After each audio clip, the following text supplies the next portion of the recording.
Kabar menggembirakan datang dari penanganan kasus COVID-19 Kota Denpasar. Tercatat sejak 5 hari terakhir, kasus COVID-19 di Kota Denpasar mulai melanda. Angka kesembuhan pun meningkat, yang kini telah mencapai di angka 90%. Juru bicara Satgas Penanganan COVID-19 Kota Denpasar, Dewo Gede Rai mengatakan, perkembangan penanganan COVID-19 di Denpasar dalam 5 hari terakhir menunjukkan kasus COVID-19 mengalami penurunan atau sudah mulai melandai. Jika sebelumnya angka kasus berkisar 600 hingga 650 per hari, syukurnya dalam 5 hari terakhir terjadi penurunan. Masih ditemukan sekitar 111 orang yang positif. Selain itu, kabar yang menggembirakan, angka kesembuhan juga meningkat.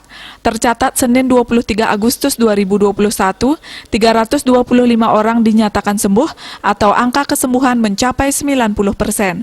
Sementara kasus aktif tercatat masih 7% dan kasus kematian mencapai 2,14%. Sebenarnya dalam beberapa hari terakhir, 5 hari terakhir ini kasus COVID-19 sudah mulai menurun, ya. Jadi sudah mulai melandai. Yang biasanya itu kasus COVID per hari yang kita temukan, yang kita catat itu kisaran 600 sampai 650 per hari. Dan kemudian dalam 5 hari terakhir ini, ya syukur kasus sudah mulai melandai. Itu per kemarin yang kita temukan yang masih terjadi penularan itu sebanyak 111 orang.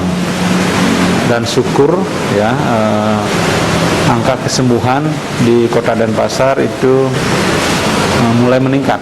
Jadi kemarin saja ada 325 kasus COVID-19 yang sudah sembuh.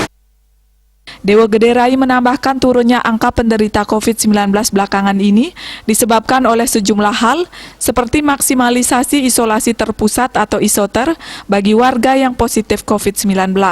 Tujuannya adalah memutus mata rantai penyebaran COVID-19 di lingkungan keluarga, mendukung penanganan COVID-19, vaksinasi digencarkan, dan operasi pendisiplinan masyarakat terkait penerapan protokol kesehatan juga terus dilaksanakan. Riase, Bali TV.